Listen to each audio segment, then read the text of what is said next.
Herzlich willkommen zu einer neuen Folge Chrüsimüsi hier aus meiner Werkstatt. Schön habt ihr wieder eingeschaltet.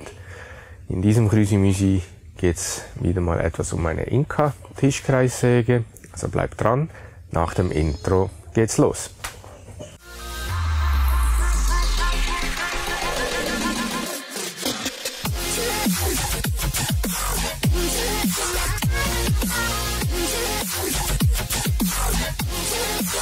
Ich hatte ja schon vor einiger Zeit ein Video gemacht über meine Inka Tischkreissäge, wie ich die zerlegt habe und eigentlich alles geschmiert habe, eingestellt und so weiter. Das Video ist das meistgeklickte auf meinem Kanal, also das beliebteste. Da gehe ich davon aus, dass das einige von euch interessieren wird, weil meine Tischkreissäge wird ein Upgrade kriegen. Und zwar habe ich hier von Wixey, das so eine digitale Anzeige für den Parallelanschlag, damit man den Parallelanschlag ganz genau einstellen kann. Ich zeige euch kurz, wie ich das vorhabe zu montieren. Funktioniert das Ganze eigentlich wie ein digitaler Messschieber. Wir haben da eine Uhr und zwei solche Aluprofile. Die Uhr, die kann dann hier drauf laufen und misst eigentlich die Distanz. Ich zeige euch das kurz, wie ich das montieren will. Die Schiene, die wird hier unten dann montiert. Da werde ich Löcher bohren und die so befestigen. Ich werde dazu ein Video machen, damit ihr das ganz genau sehen könnt, wie das Ganze funktioniert. Also ich werde da ganz genau drauf eingehen. Dann ist hier eigentlich die Messuhr. Die misst dann halt einfach die Distanz zum Sägeblatt, das muss man dann einstellen. Ich montiere es jetzt auf die Seite, damit ihr das besser sehen könnt.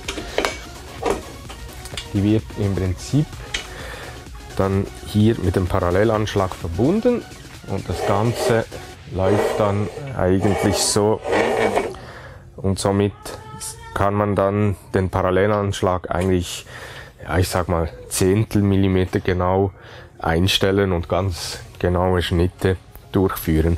Ich denke, das wird für einige bestimmt ein ganz interessantes Video werden. Das Interessante an der ganzen Geschichte ist ja auch, das kann man eigentlich an fast jeder Tischkreissäge montieren, also auch wenn ihr eine Bosch GTS 10 habt oder eine Makita oder irgendwas, funktioniert das mit diesem Set eigentlich problemlos, wenn man etwas bastelwillig ist, weil man muss halt die Schienen dann individuell anbringen. Da sind noch diverse Halter dabei, man kann auch durchgehend bohren. Ich weiß noch nicht ganz genau, wie ich das machen werde. Die Uhr, die ist magnetisch, seht ihr das? Auf beiden Seiten und dann kann man eigentlich unten einfach einen Metallwinkel anbringen. Dann verbindet der Magnet die Uhr dann mit dem Parallelanschlag. Vorteil ist halt, man kann den Parallelanschlag trotzdem dann entfernen. Die Uhr bleibt dann dran, wenn man mal was Größeres sägen möchte.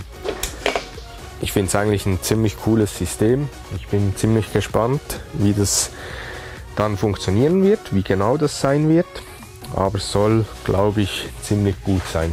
Dann das Retro-Radio-Projekt wird bald auch weitergehen. Ich denke, da werden wir in den nächsten Wochen Zeit finden, um da weiterzuarbeiten.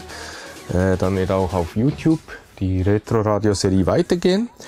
Da freue ich mich auch drauf. Und ich denke auch für euch könnte das ziemlich interessant sein.